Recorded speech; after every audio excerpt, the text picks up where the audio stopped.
যাদের নামাজ পড়ার সময় দুনিয়াবি চিন্তা মনে আসে বা নামাজে অমনোযোগী তৈরি হয়, তারা ভিডিওটি শেষ পর্যন্ত দেখার অনুরোধ রইল। হযরত আলী রাদিয়াল্লাহু তাআলা আনহুর কাছে একজন ব্যক্তি এসেছে।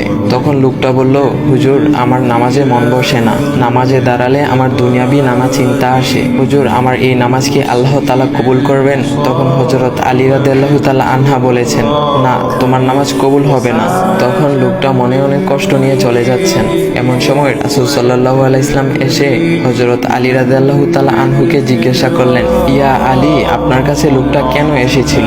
এসে দেখি মন খারাপ করে চলে গেল। কেন, কি হয়েছে, আমাকে বলুন। তখন আলী রাদিয়াল্লাহু তাআলা আনহু বলেন, তিনি আমার কাছে জানতে এসেছেন যে নামাজে দুনিয়াবি চিন্তা আসলে নামাজ হবে কিনা। আমি বলেছি, না, তোমার নামাজ কবুল হবে না। রাসূল সাল্লাল্লাহু আলাইহি ওয়াসাল্লাম তখন বলেন, ইয়া আলী, আপনাকে আমি একটা চাদর উপহার দিতে চাই, তবে একটা শর্ত আছে। আলী রাদিয়াল্লাহু তাআলা আনহু খুশি হয়ে বলেন, ইয়া রাসূলুল্লাহ, কি শর্ত তা বলুন, আমি আপনার সকল শর্ত মেনে নিব।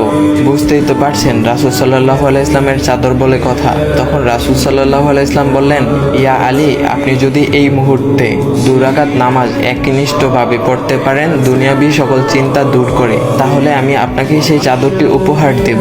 আলী রাদিয়াল্লাহু তাআলা আনহু বলেন, এটা তো সাধারণ ব্যাপার। আলী রাদিয়াল্লাহু তাআলা আনহু তখন নামাজে দাঁড়িয়ে গেলেন আর তিনি নামাজ পড়তে শুরু করলেন।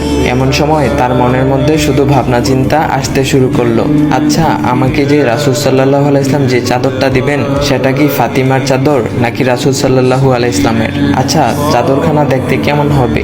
এই বিভিন্ন বিষয় নিয়ে ভাবতে লাগলেন। তিনি ভুলেই গেছেন যে দুনিয়াবি চিন্তা নামাজে আনতে রাসূল সাল্লাল্লাহু আলাইহি ওয়াসাল্লাম নিষেধ করেছেন। এর মধ্যে আলী রাদিয়াল্লাহু তাআলা আনহুর নামাজ পড়া শেষ। আলী রাদিয়াল্লাহু তাআলা নামাজ শেষ করে রাসূল সাল্লাল্লাহু আলাইহি ওয়াসাল্লামকে বলতেছেন, ইয়া রাসূলুল্লাহ, আমি আপনার শর্ত মেনেছি, এখন আমাকে চাদরখানা উপহার দেন।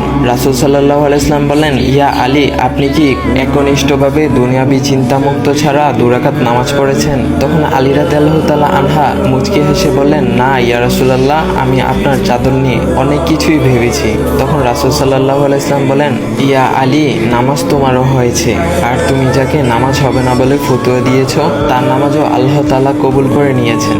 শোনো আলী, দুনিয়াবি চিন্তা দ্বারা নামাজ বাতিল হয় না, নামাজ মহান আল্লাহ তাআলা কবুল করে নেন। সকল ফরজ নিয়ম কানুন মেনে নামাজ পড়লে নামাজ হবে ইনশাল্লাহ। তবে আমাদের সকলের উচিত নামাজ আদায় করার সময় একমাত্র আল্লাহকে স্মরণ করে নামাজ আদায় করা। নামাজে দাঁড়ালে দুনিয়াবি চিন্তা মাথায় আসে, এটা শয়তানের একটা ফাঁদ।